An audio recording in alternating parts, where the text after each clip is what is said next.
আজ যা লোকজ কাল তা ক্লাসিক, তার সেরা উদাহরণ বিরিয়ানি। তুর্কি মোগল যুগে শ্রমিকদের খাবার ভারতের ইসলামিক শাসনের শেষ দিকে হয়ে উঠল রাজকীয় ভোজ। কলকাতার উপান্তে মেটিয়া বুরুজে প্রিয় শহর লখনৌয়ের রেপ্লিকা বানিয়ে ফেললেন ওয়াজেদ আলী। সুন্দরীদের নিয়ে হারেম, পীরখানা, চিড়িয়াখানা, ঘুড়ি ওড়ানো, কবুতরবাজি, বাকি থাকলো না কিছুই।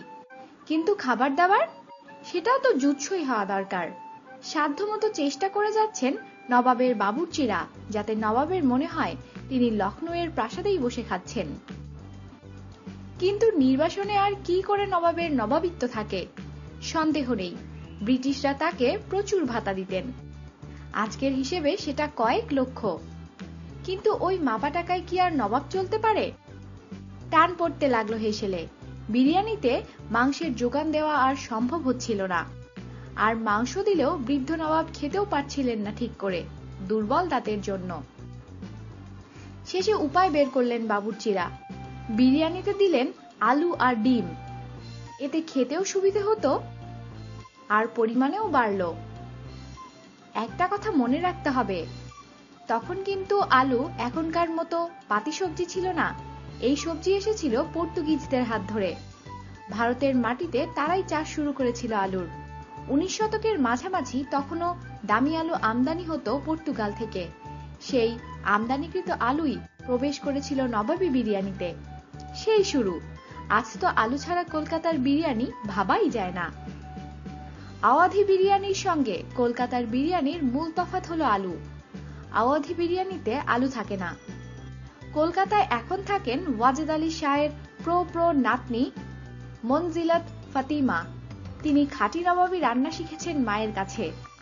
তার মা শিখেছিলেন তার ঠাকুমা ফারুখ আরা মেহেদি বেগমের কাছে।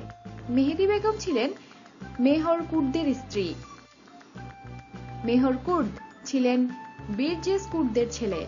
বীরজিস কুর্দ হলেন ওয়াজেদ আলী শাহর বড় ছেলে। যারা মঞ্জিলদের হাতের বিরিয়ানি খেয়েছেন তারা হলফ করে বলেন, এই রান্না কলকাতার যে কোনো দোকানের বিরিয়ানি থেকে আলাদা। কারণ মঞ্জিলাত পারিবারিক ধারা মেনেই রান্নায় দেন আসল জাফরান, দোকানের মতো রং নয়। বিরিয়ানির মাংস রাঁধেন সর্ষের তেলে। সর্ষের গন্ধ যাতে না আসে ভালো করে তেলকে গরম করে নেন। পাশাপাশি কেওড়া জল, দুধ, ঘি সবই দেন। আসল কায়দা নাকি বিরিয়ানিতে দম দেওয়া, ধিমে আঁচে রান্নার, ওটাই আসল রহস্য।